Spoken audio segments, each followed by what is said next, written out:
They told me to bury it. The memories, the mistakes, the man who became my fault line.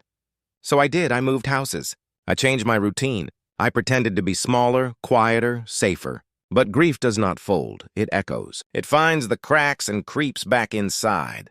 When you love someone the world has labeled wrong, the world doesn't just look away. It hunts. The quiet papers. They give you paper when the world wants to be official about tearing your life apart. A printed notice, a formal letterhead, a signature in blue ink that says a school board has decided to open a review of professional conduct. It arrived in an envelope with a cold, impersonal creak and a deadline. Attend the hearing, or accept administrative separation. I sat on the kitchen floor with the letter trembling in my hands. Daisy at my feet looking up like she understood more than I wanted to admit. The house I had moved into smelled like lemon cleaner and blank pages, intentionally neutral, unadorned. I had tried to start over. The letter reminded me that someplace deep the past had other plans. I called my lawyer. She used words like procedure and evidence and mitigating factors. I wanted to tell her to make the world stop. I wanted to tell her that evidence isn't just documents. Evidence is a voice in the cafeteria whispering your name. Evidence is an empty seat where a child used to sit because parents pulled them out. Evidence is the way your colleagues look at you like you're contagious. The hearing date was 2 weeks away. They wanted a show of impartiality, an investigation that would take time. Time to them is a neutral instrument. To me, time chewed at whatever dignity I had left. I typed my statement and deleted it 6 times before saving something bare and true. I could explain feelings, but that didn't help the people who needed proof on paper. At night, I dreamed of small things, the way Ethan had hummed in the kitchen, the laugh that used to fill his chest when Daisy did something silly. Dreams are cruel. They make you live again while reminding you of the cost. When I walked into the mailbox room of my building the next morning, a pamphlet someone had tucked under the door fell at my feet. A community support group for violated youth, a thin, glossy card designed to look like help. Someone wanted to help. Someone wanted to watch. I tucked the card into my jacket and walked on, my hands in my pockets, pretending the wind was the problem, not the ache. That afternoon, a reporter called my number and left a voicemail. No friendly knock, no interview, just the sound of someone circling a story like a hawk. I listened twice before deleting it. Because confrontation, whether through paper or voice, is the same. It demands an answer you aren't sure you have. In the evening, I sat with my legal packet and the list of witnesses the board might call. My name was a headline already in my head. I spread the pages like tarot on the table, and Daisy laid her head on my ankle as if to say, "Don't let them take more." When you're preparing to defend yourself, you learn a new language. Timelines, metadata, chain of custody.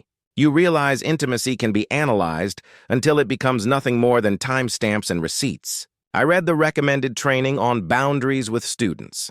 I read more than I needed to. Then I wrote a paragraph about the boys in my class. All of them. Not just one, because telling a fuller truth felt like armor. Before bed, I took the single note Ethan had once left in my jacket pocket and placed it between 2 pages of a book so it wouldn't flutter away with the times. The note read in his messy handwriting, "I don't care about the rules. I care about you." I smoothed it with my thumb until the letters blurred like worn braid. Evidence, love, and memory all folded in the same space. The papers on my table were quiet that night, but the world outside clanged and shouted. People who had never known me well were suddenly experts in my life. I tried to sleep breathing slow, counting the seconds between thunderclaps. I was practicing something like patience, which felt like survival. The new man at the gate people mean different things by concern.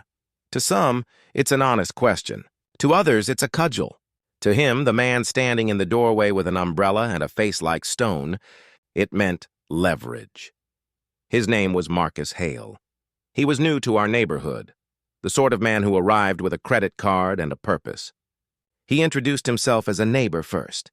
Later, I would understand that neighbors who introduce themselves that way are mapping you. Marcus watched me like someone cataloging a fragile vase. He was polite, barbed with kindness. He volunteered at the community center and sat in zoning meetings where he asked the kind of questions that made mothers tighten their purses. He had a quiet bitterness that lived under his well-cut coat. "Are you okay, Amelia?" he asked during a snowmelt afternoon, hands in his pockets. I realized then that the question was less about empathy than opportunity. We nodded through a few scripts. Small talk about the weather, about sidewalks, about the best local coffee. He told me he was a consultant in crisis management, a resume-heavy, broad-shouldered answer that sounded well-suited for a town that liked to tidy problems into reports. I kept him at arm's length. But when you are under fire, kind strangers look like salvation. He invited himself to the school board meeting as a community observer. He sat with other unfamiliar faces and watched deliberations with an attention that suggested he was learning the names of those in the room. One evening, he knocked on my door and handed me a small envelope. "For peace of mind," he said. Inside was a list: local lawyers, a referral to a private counselor, a phone number of someone who handles discrete situations. His voice was oil-smooth. "If you need anything, call." There was something in him I didn't trust, and I did not know why. He listened when I spoke and then filed my words away without emotion. People like that make you uncomfortable because they are too efficient at empathy. They know when your defenses are thin. In the weeks that followed, Marcus began to appear at community events. At the PTA night where I sat with others pretending the world was a place for my students to flourish, he spoke up about accountability and transparency. He asked the right questions in the right tone. He nodded at me with a stare that felt like an unreadable verdict. He made generous donations which, in a town like ours, buy a level of influence that smells faintly like governance. And then the unsubtle thing happened. He became the person who, in private, offered to help me survive this. He used the word survive, as if this was a war and not a moral conversation. He offered to connect me with a reputation firm. He gave me a card with a number written in heavy ink. Beneath the ink, he left a folded note. "There are ways to make people forget." I held the card in my hand and felt the cold of a possibility I did not want, someone who could erase memory, someone who could manipulate the record. He smiled when I looked at him, and in his eyes, I registered hunger, not desire, but the hunger of someone who sees power where others see pain. When your life narrows to whispers, the wrong kind of help is more dangerous than no help at all. I thanked him and went inside. Later, alone in my kitchen, I flushed the note down the sink and watched it smear into nothing. It didn't solve anything. It only left me with the knowledge that the right kind of ally is hard to find and that predators can wear the face of a philanthropist. That night, Marcus drove home, hands on the wheel, and dialed a number on his phone. His voice said nothing at first, but leaned forward into conversation you could not hear. Outside, the world spun on. Inside my house, I held my mug and tried to keep my throat from making sound. The interview, they scheduled the hearing for a Wednesday morning when the weather was gray and honest. There are days that feel ceremonial. You wear your grief and your dignity like suits and pray they fit. I wore navy, a color I hoped would be neutral enough to not make people imagine things, and polite enough to show I respected the process. The hearing room smelled of coffee and paper. There was a table, a panel, and 3 microphones that looked like they belonged to a radio show. I felt like the guest on a program that wanted me to confess my life in under 90 minutes. My lawyer sat to my left, a steady presence. The board members all had the practiced frowns of people tasked with judging nuance. A reporter with a recorder sat at the back, pretending they weren't there to catch the most sensational line. These rooms are designed for the public to feel safe, watchful, and for private pain to be reorganized into documentation. Please state your role and relationship to the student. "Mrs. Collins," the lead investigator asked. I said, "I taught literature. Ethan was a student." I didn't add former because the board's calendar is where labels are placed. They had the power to make a relationship defined or not. Between questions, I felt the room close like a fist. I answered as honestly as I could. I described mentorship, classroom policies, and where my boundaries existed. I described my own loneliness. in a bare sentence that was more dangerous than anything else I said, because it sounded like a motive. Then someone asked, quietly but pointedly, "Are you in contact now?" And the swivel of the room turned toward Ethan, who sat outside in the waiting area. His face was pale, his hands folded like a prayer. Anxiety is an honest thing. It shows on a person without trying. When my statement was done, they allowed Ethan to give his. He said simple things. He'd appreciated my help. He valued her guidance. It was measured. He watched me, and in that watch I felt both devotion and fear. After the formalities, the investigator asked if we had anything else to add. I reached into my bag and gave the investigator our old flight itinerary, a vacation we'd planned years before his transfer, proof that we had once traveled for legitimate reasons. It was a small, foolish hope to show that lines had been long complicated well before anything else. The investigator wrote politely. They thanked us both and told us the board would consider. They used kind words. They used final words. They left. Outside, the cameras that had not been particularly intrusive until that morning suddenly found us. An older man from the PTA asked if I had anything to say to the parents. I turned away. Ethan pressed his hand against mine in the parking lot, the only private skin left between us, and I realized how fragile our protest against rumor had become. That night, a friend brought me dinner, a casserole, the kind of comfort that asks for nothing. We ate in silence. The hearing was behind us for now, but everything else was not. The papers will be sent to committees. The reporters will talk to neighbors. The human machinery of gossip will grind into motion again. I went to bed with bright daylight in my dreams. I woke up to quiet threats, emails, anonymous notes, a push of messages on social media. When you allow a piece of your life to be dissected, you forget which parts were yours to begin with. The interview was over. The judgment had not yet started, but it was waiting at the door like a winter that had not yet decided to leave. The quiet accuser. The thing about small towns is that voices echo. They ricochet through grocery aisles and church pews and PTA meetings. I discovered the particular cruelty of small talk that pretends to be neutral, but carries a sharpened knife between the words. For weeks I found notes left under my car wiper. "We deserve better," one read. There were whispers about liability, about how someone should be held accountable. Parents asked my boss if I was still teaching. The principal told me, "We're ensuring safety." Safety in that moment felt like an eviction notice. Then, one evening, a man approached me outside the farmer's market. He was nervous, fumbling with his tote bag as if the words inside be wrong. "Mrs. Collins," he said. He glanced around like someone who had rehearsed this. I saw you and the boy once. In the park, I thought it didn't look right. I wanted to tell him about lunchrooms and grading and how we talked about books. But the man wanted to be sure he'd done the right thing by coming forward. He wanted to be a guardian. His face was generous with alarm.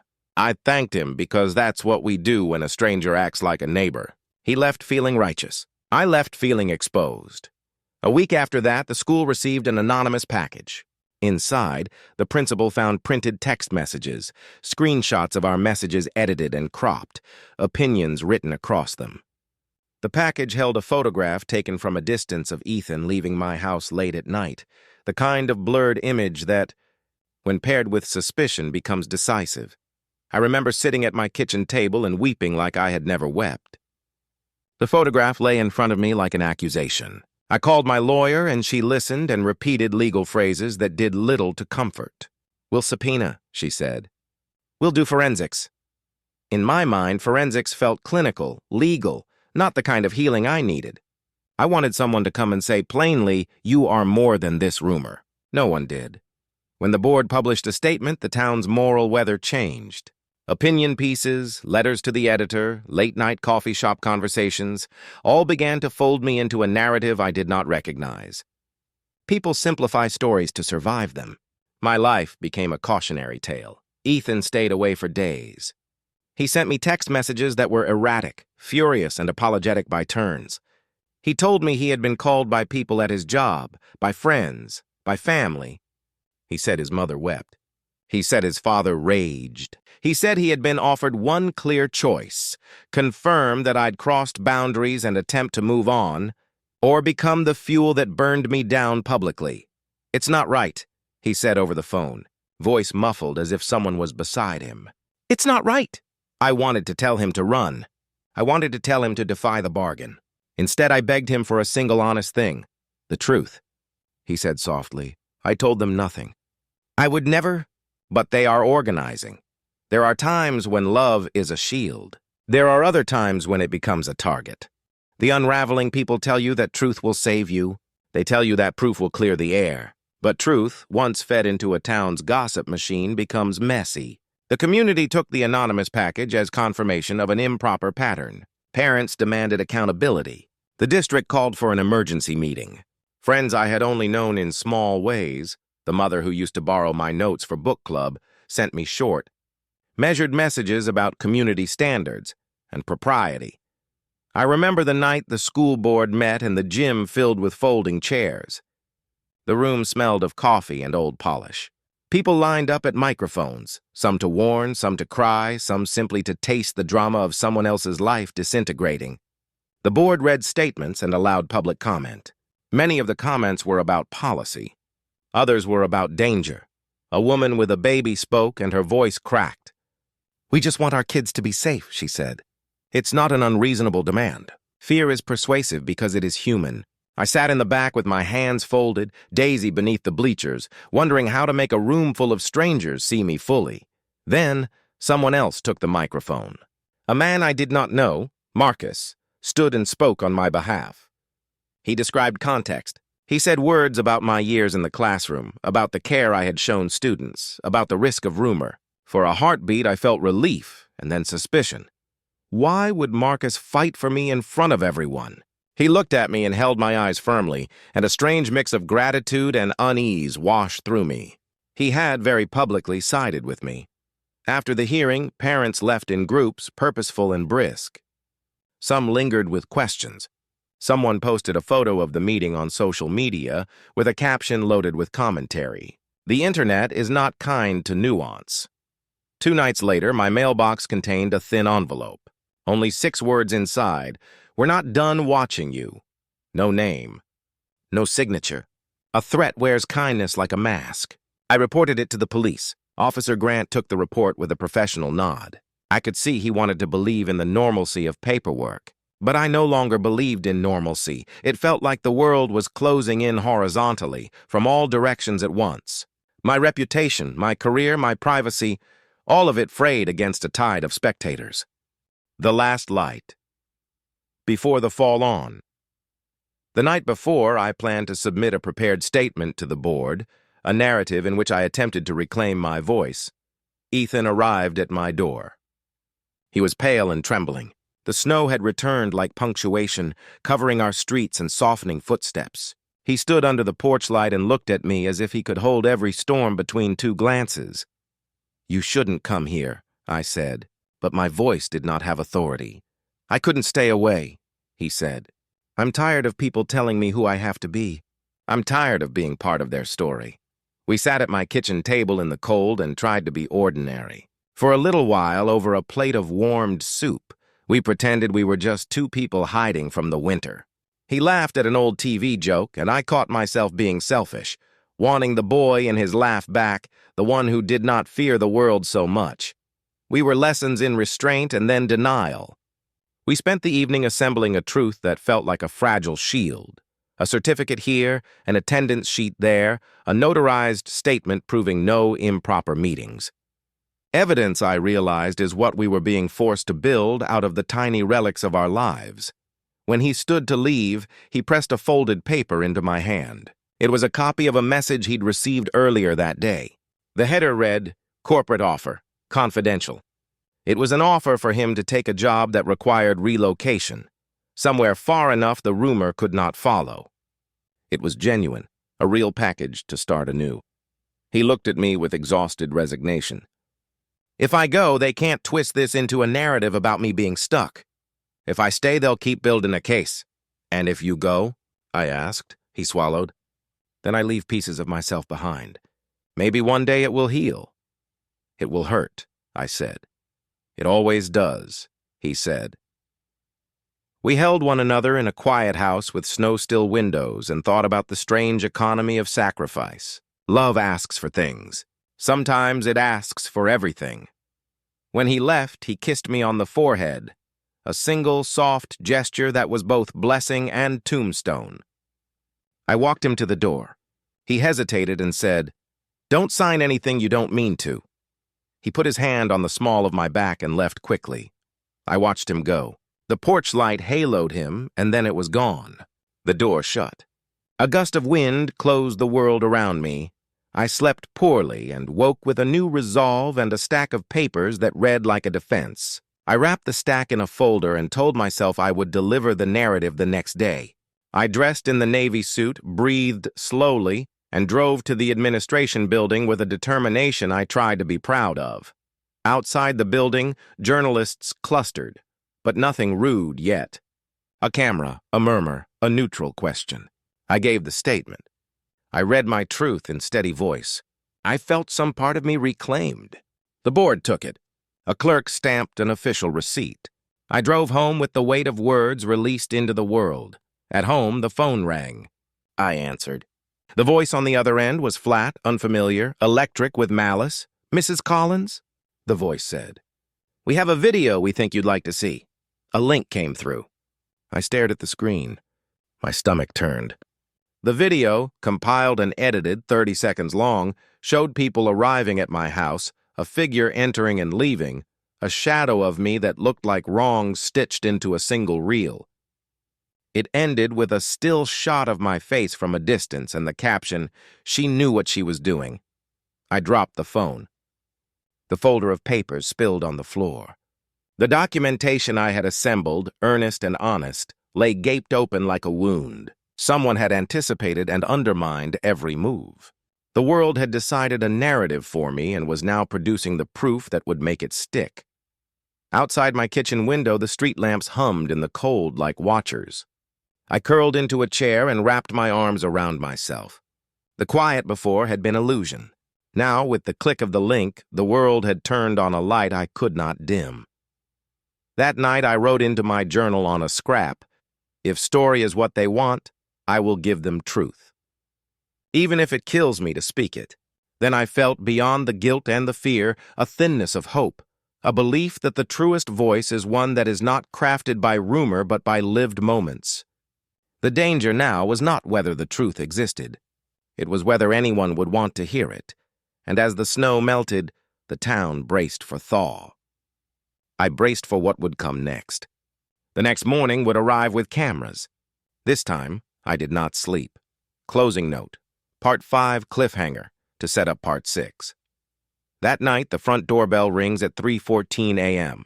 When I answer, there is no one there. Only a plastic bag on the threshold with a single object wrapped in tissue. A small, cracked pendant necklace I had once given Ethan. Tied to it with a strip of paper were the words, "You started this."